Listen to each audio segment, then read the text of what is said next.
Happy Thanksgiving, Phelan! No.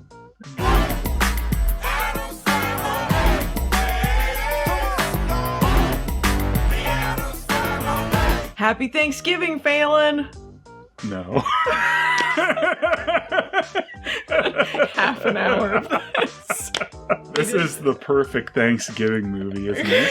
Addams Family Values. Every Thanksgiving, we'd sit down and watch Addams Family Values. I remember this being on TV a lot, and I think it was around Thanksgiving, because I saw this way more than the first one. I always thought of it as a Thanksgiving movie, because it's such a prominent part of it. I think it's the opposite for me. I definitely saw the first one more than this one, but I like them both. Yeah, no, I love both movies. I think this one, I like it a little better, but they're both, like, just great movies. Like, I never get tired of rewatching them. There's definitely like a different flavor to the two of them. I really like the atmosphere of the first one a bit better than this one, but I think this one does have better jokes overall. I tied him to a tree and pulled out 4 of his permanent teeth. When he was asleep, I opened his skull and removed his brains. You did? They realized what got a response and what worked from the first one and amped it up, but not to an annoying degree. Like, they realized, okay, Wednesday's really funny. Let's beef up what Wednesday's plot is. This is the worst thing that has ever happened in the history of human events.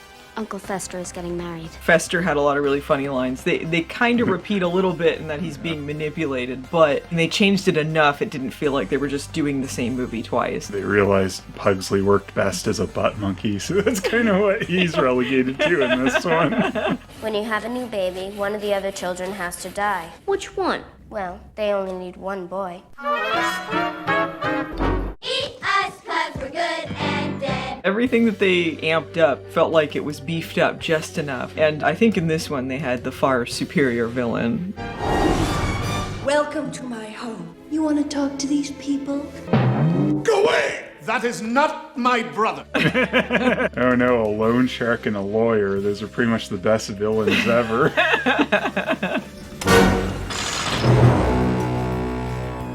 There were some inconsistencies, I thought. Fester seemed far dumber and more gravelier in this one than he was in the first one. Yeah, I think that's interesting. Apparently, when the lightning hit Fester and he got his memories back, he realized he's dumber than he was as Gordon. So we've hired Miss Delinsky. She's perfect. Oh, Fester, I'm such a lucky man. I hope that someday you'll know the indescribable joy of having children and of paying someone else to raise them. All these years, I've watched you, Morticia, through windows, doorways, keyholes. But I have to confess, I've been jealous, too. Oh, of course, I was the dumb guy. He was less suave, too. I feel Yeah, like, he wasn't so dashing like he wasn't so Gomez dashing. said. You were so dashing, you could have any woman you wanted. What if she says no? What if she says yes? Oh, Gomez, if I asked her, would you come? You and Morticia. Gomez used to think he was so dashing, like he was jealous of him, but now he's just like, oh. I thought he was from Europe. When I took a bath. Now Fester's big pickup move is sticking breadsticks up his nose.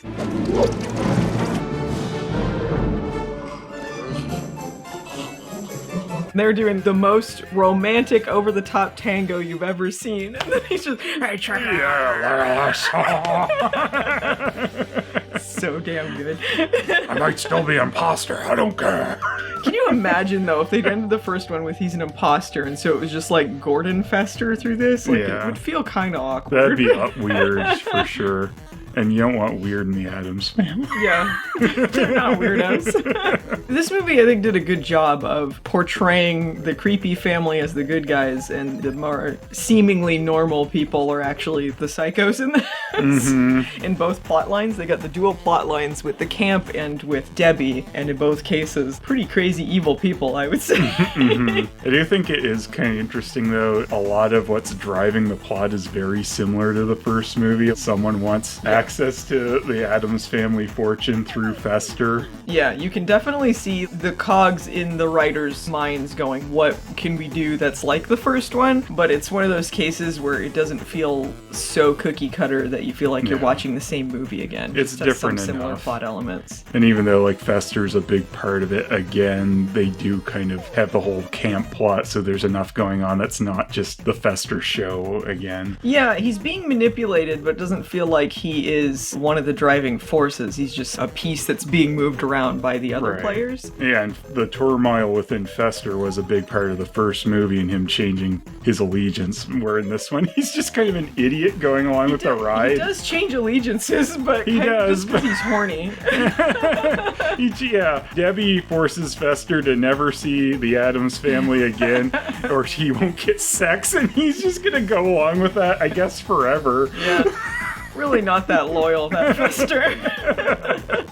Don't you want me?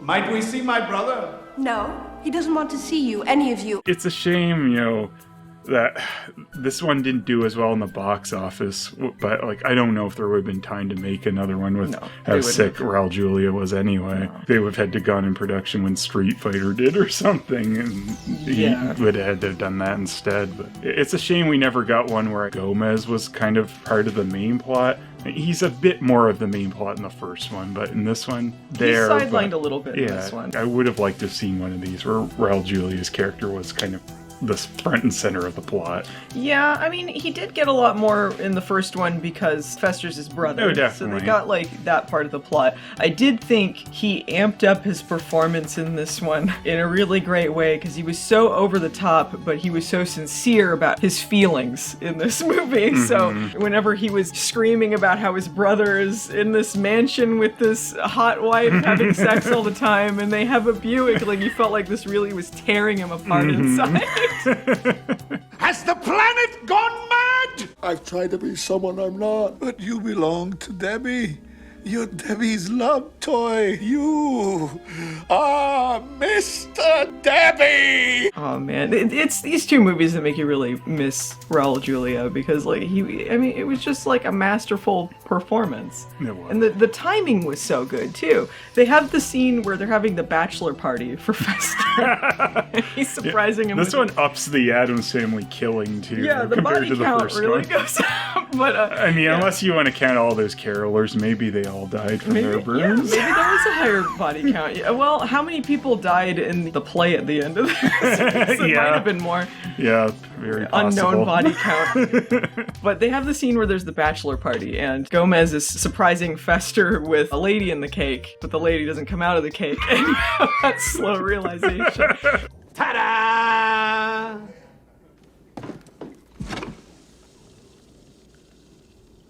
That poor girl. It's just the perfect timing of him lifting it up and reacting, and then a moment of silence, and then, oh, well, oops.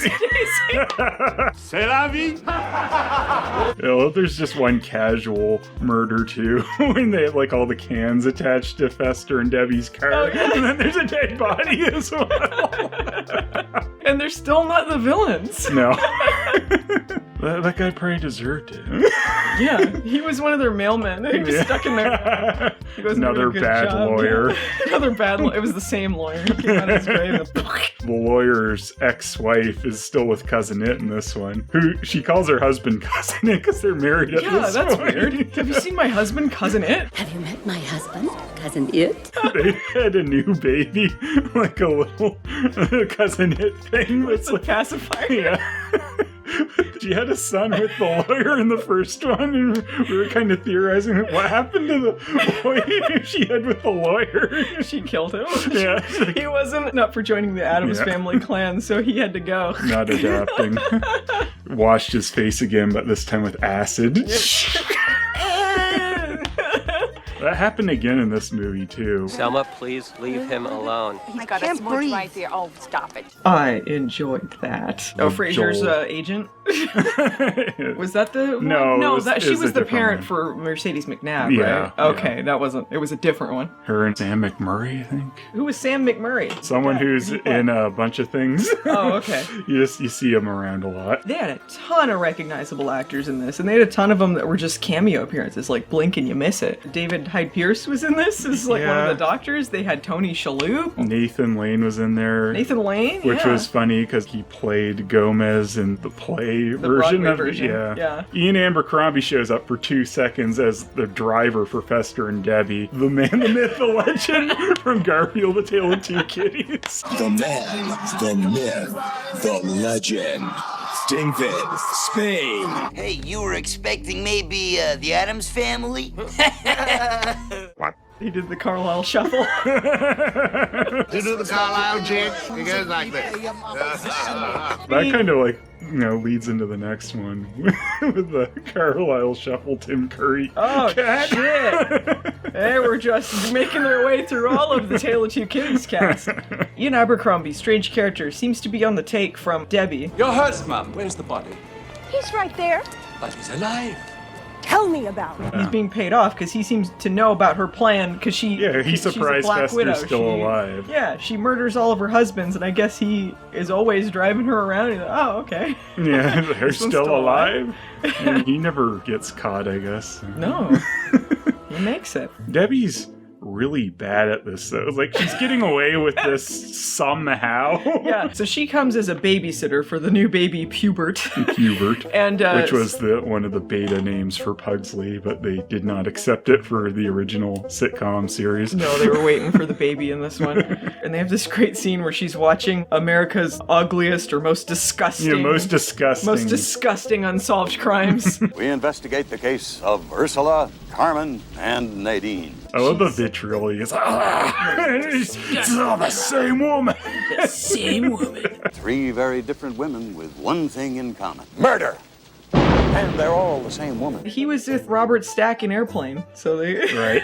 Now he's doing Unsolved Yeah. Mysteries. She's killing all of her husbands under various guises and taking their money. But she's not hiding her face. She's just changing her hair, basically, and her name. But her face is pretty easily recognizable. And somehow she's still getting away with it. She has no chill in this movie whatsoever. And then she's going to blow up Fester and then say, oh no, my husband died to the police as she's being put on TV currently as a most wanted person. Yeah.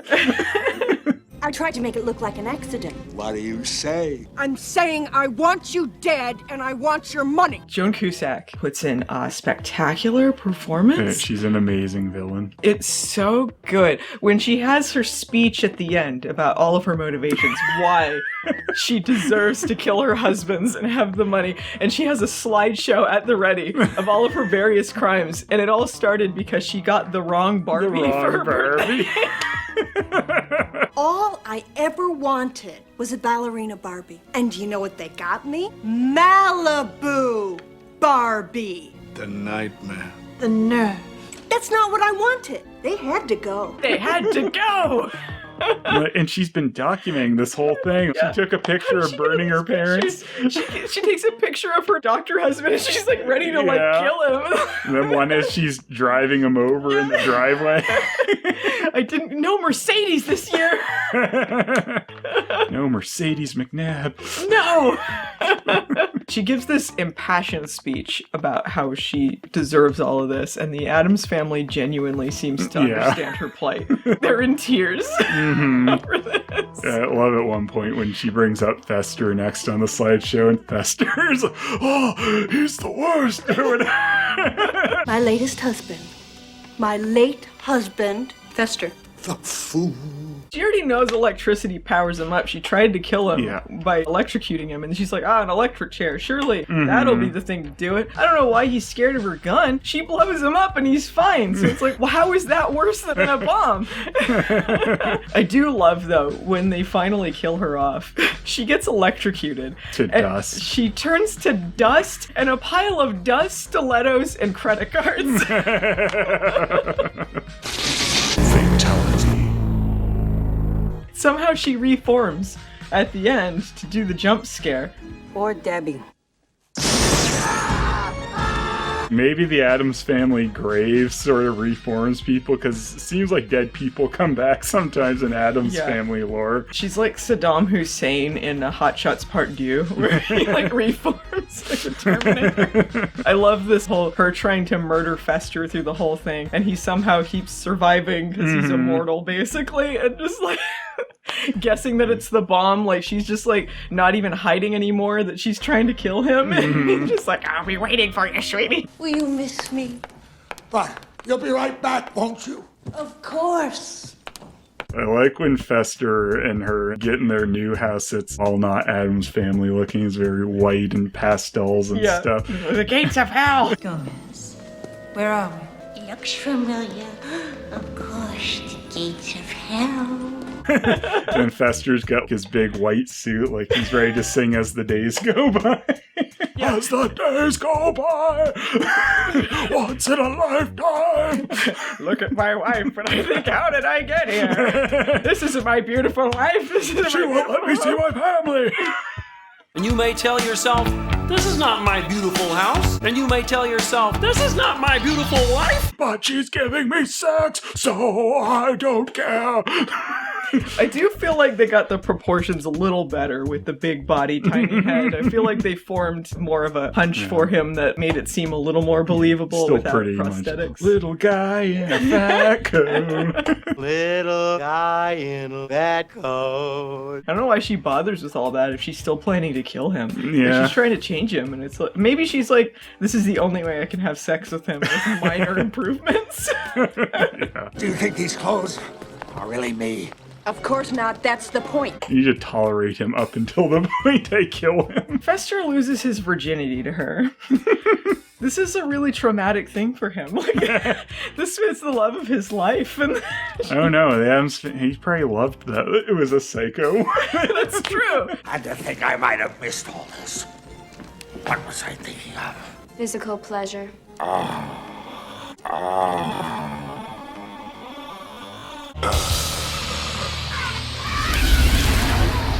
You can never lose if you're an Addams. It's always a plus. Yeah, Debbie's so well known as a killer too. The kids are trading killer cards and she has a trading card. How is she not caught? Yeah, I do like that Morticia seems to hate her the most, but only because the pastels. Yeah. You have married Fester. You have destroyed his spirit. You have taken him from us. All that I could forgive. But Debbie... Pastels? Get out of my house! Like that community thing, like, you were okay with... I can excuse racism, but I draw the line at animal cruelty. You can excuse racism. You also have the kids plot, where they're sent to summer camp at Camp White Privilege. Yeah. It's very much the joke of the place, too. Yeah, because every single kid that's not an outcast is skinny, white, and blonde. Mm-hmm. All of the outcasts there are the ones that aren't that. They're doing this Thanksgiving play, and they cast them as the Native Americans. There's all these disparaging comments about Native Americans in the play, and they get revenge on them. Yeah. The final act. Director cameo, Barry Sonnenfeld plays Wednesday's love interest, Joel's father. Yeah, that's Bernard the head elf. Yeah, Bernard the head elf himself. They give Wednesday some really funny moments, and sometimes it's just Christina Ricci's acting with her eyes, the horrified look she gives at some of this stuff. It's really good. They sing like Kumbaya. The guitar just appears in his hands like magic. You know what just might turn their sad and potentially wasted little lives right on around? What? Kumbaya, my lord, kumbaya. I love Peter McNichol and Christine Baranski, who play the camp counselors. They're so funny in these roles because they're so nice but so mean, except for like one part where they're just like, Peter McNichol comes in, he's just blatantly a bully. What are you in for? I just wanted to read. Not on my time, Four Eyes. Like he was waiting for him to say that to come in and snatch the book from him. I like when Peter McNichol first shows up, it's like he's channeling Bobcat Goldthwait. He's like, you guys are looking at all this. Hey, listen up, everybody. I'm Gary Granger, because that's what being privileged is all about. This is some more body count, too, because the counselors get roasted on a spit roasted. Those kids definitely murdered them. Yeah, we never see them again after the spit roast scene. Yeah, they're setting fires. They're making people fall out of the benches and stuff. Not everyone made it out. Yeah. We know Mercedes McNabb and her parents did, though, because they see them on a plane as a Pubert gets shot into the air. I do really love that joke. They see the baby in the window.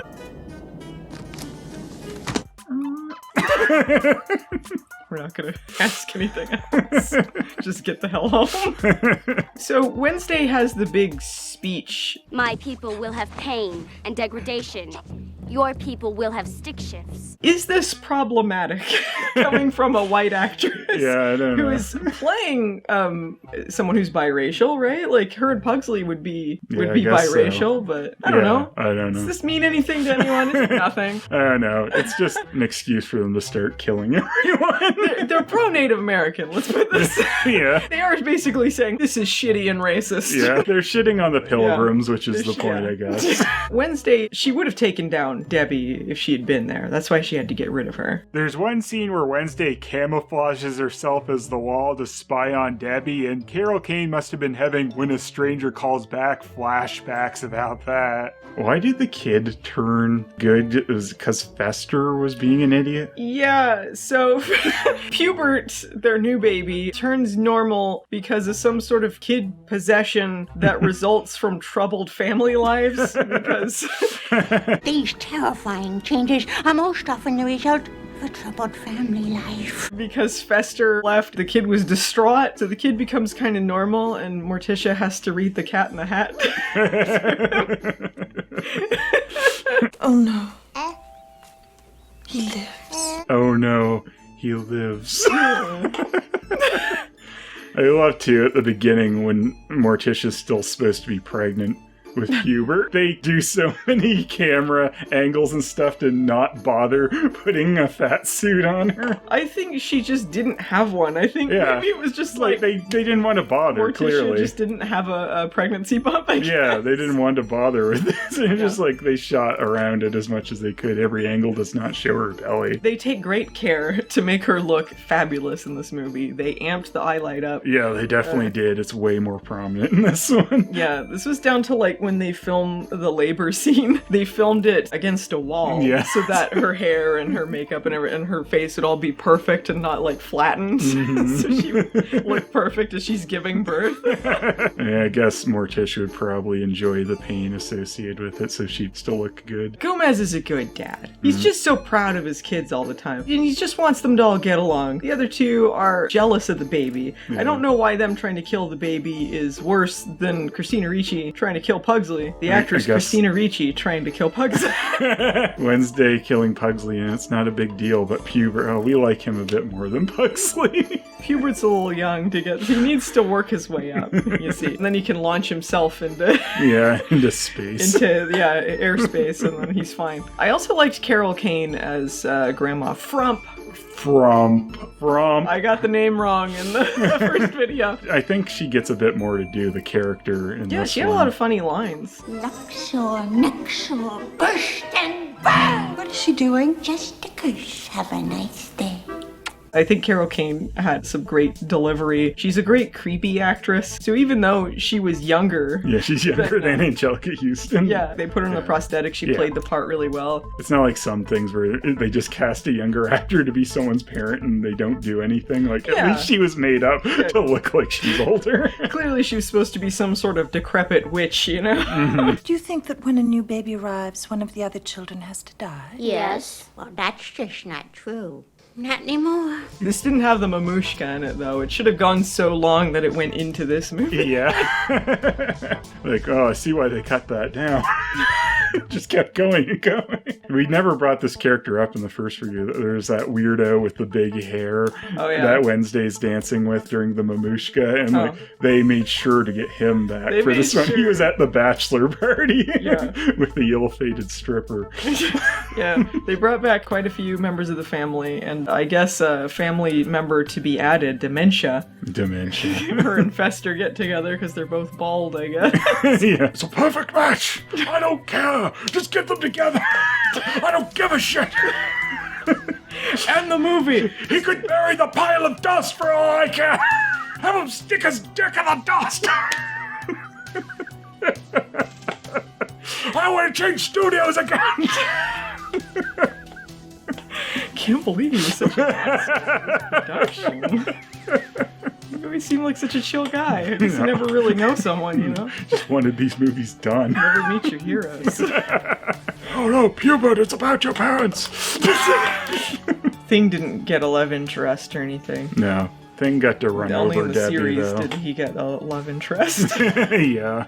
Both series, because they remade that episode because it was so important. It was so important that Thing had a love interest. Thing can drive pretty far because he drives from wherever the Addams Family house is to Hawaii. He drives to Hawaii. He drives to Hawaii to run over Debbie. Presumably it was a rental car, or maybe he drove just under the ocean. He didn't need to breathe. He had to save stupid Fester from himself. Fester's just gonna be Debbie's little boy toy forever. So did Thing save the day? He saved the movie then? I guess so, yeah. He saved the movie. It was Thing and Pubert unintentionally. Yeah. Everyone else, they were fucked. But the Addams Family, there it is. That's a poor follow-up. Yeah. The song was a downgrade. If one song was gonna get a Razzie, it should have been that one. Yeah. The MC Hammer one is amazing. And then there's that. There it is. It seems like a joke. Yeah. Addams Family, there it is. Yeah. Whoop, the Addams Family. There it is. It seems like a parody, like you would be making fun of a stupid theme song to something. It was only saved by the theme to Addams Family Reunion being worse and not being able to... Yeah. The Addams Family. The Addams Family. Oh. They couldn't nominate that for a Razzie. That would require it to be watched by anyone. Yeah, besides us. And that leads into the next one. Addams Family Mistake. Final thoughts. Thumbs up! Yeah! I thought this was a better movie than the first one, but I like both of them. Like I said, I think this one has a lot more laugh out loud moments, but I do like the vibe of the first one a bit more. I think it keeps the creepy, spooky vibes a bit more than this one. Yeah. But they're both great movies, unlike Addams Family Mistake.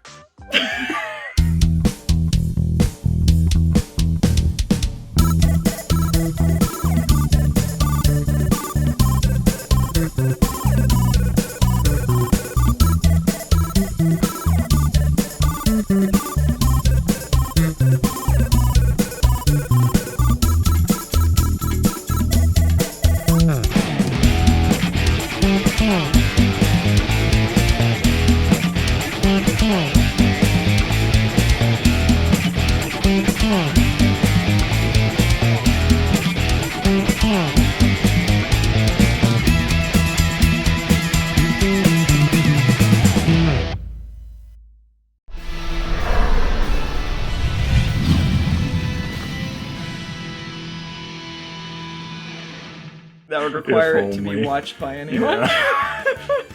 Yeah, besides us. Besides us. That's gonna lead into the next one. Well, there it is.